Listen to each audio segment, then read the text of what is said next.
Noong 2021, formal na isinapubliko ang Cabiao Floating Market para sa mga turista. Ngunit, sa paglipas ng panahon, ating talakayin kung ano na ang sitwasyon nito ngayon. O na nasa ibabaw ng higit 2 kilometrong lawa ng Nabao.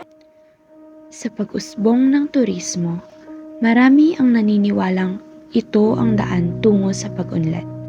Pero sa likod ng makukulay na kubo, masarap na pagkain at masasayang tawanan, may mga kwentong hindi natin agad nakikita.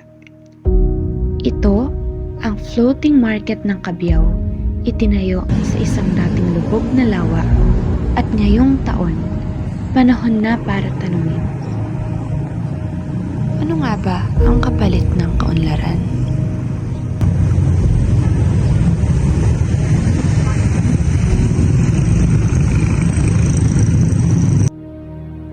Sa bawat bayan may kwento ang lupa at minsan pati ang at isang dating lawa na matagal nang nakadubog dahil sa pagbabago ng panahon at pag-abaw ng ilaw ay binibigyang movement. Ngunit hindi bilang tabak ecosystem kundi bilang isang tanyag na pasyalang para sa mga turista. Maganda, grande. Pero ang tanong, ano ang kapalit? Ano ang naging epekto nito sa kalikasan at sa mga taong nakatira sa paligid ng dating lawa? Mula 2020 hanggang 2025 unti-unting tinayo ang floating market na ngayon dinadagsa ng libo-libong bisita. Ang proyektong ito ay inaasahang magdadala ng trabaho, negosyo at turismo. Ngunit sa pag-angat ng ekonomiya may lumulubog pa. Sa aming pag-iikot at pag-aaral, nagtanong-tanong kami ng mga residenteng matagal nang nakatira sa tabing ilog. Pangalan ko, mula pang po pangalan. Hindi ko may tanong lang po kami about po sa may floating market po. Nung hindi pa po ba natatayo yung floating market na to, ano po yung itsura po nung, ano po yung may mga nakatira po ba, gano'n? Hindi yan. Dati, yan, kakayan. Puro bayan yan. Marami. Yan. Wala dyan. Hindi ko may dulo. Puro bahayan lang po talaga.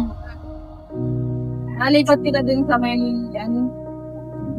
village dun. Pinigyan sila ng... Ayun sa pabahay po. Oo. Silat ka na. Ano po, napansin niyo po ba yung pagbabago po ng lugar na to, ng tubig, ng paligid po? Simula po nung naitayo tong floating market.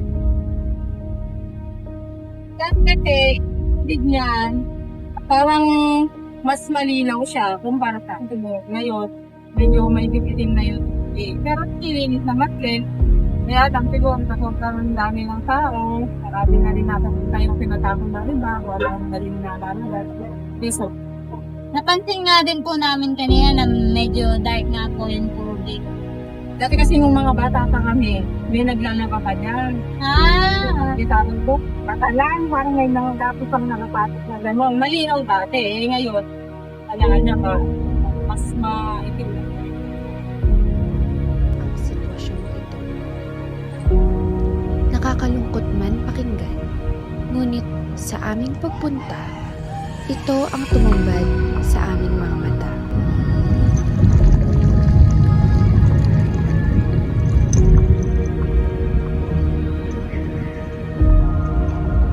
Magandang umaga din. Ako si Hani Abarhilayo. Yabi nga ako at 39 years old na ako. At 18 years na ako naliliraan. Sa dalit. Kung hindi nagbabago ang panagit, pero dinatanto ko yung pagkarita na siguro wala pa masyadong buhay. Parang nag-uumpisa pa lang. Yung hindi pa po na itatayo yung floating market, ano po yung itsura niya? Parang may po siya i-describe. Isa siyang community. May community din dati na nasa alikod na ay Nabale. Napansin niyo po ba yung pagbabago po ng tubig o paligid po simula po nung natayo po yung floating market mo? Noon kasi, puro water lily yan, hindi masyadong aasikaso. Yung wala nung tingnan yung floating market, meron na nagme-maintain. ng lake natin. Luminis siya, ibaliwanag.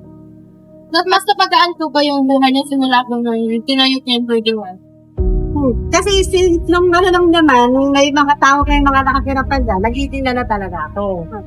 Dito ako nagtitinda sa tabi, sa tabi ng kalsada.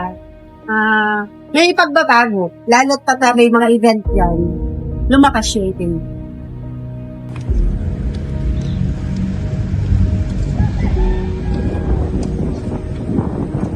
Sa kabila ng mga iba't ibang pagbabago, hindi maipagkakaila na heto na ang itsura ng floating market ng Cabiao ngayon.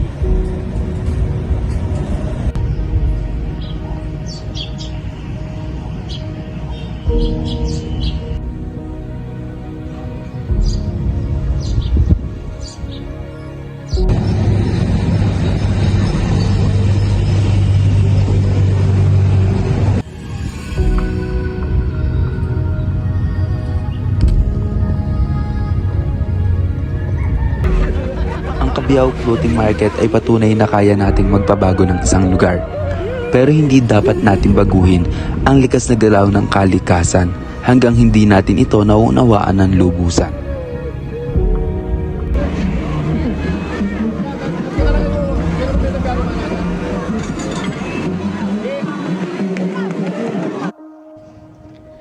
Sa pag-angat ng turismo, sana'y hindi lumubog ang tunay na mahalaga, ang kalikasan at ang kinabukasan ng mga taong nakatira rito.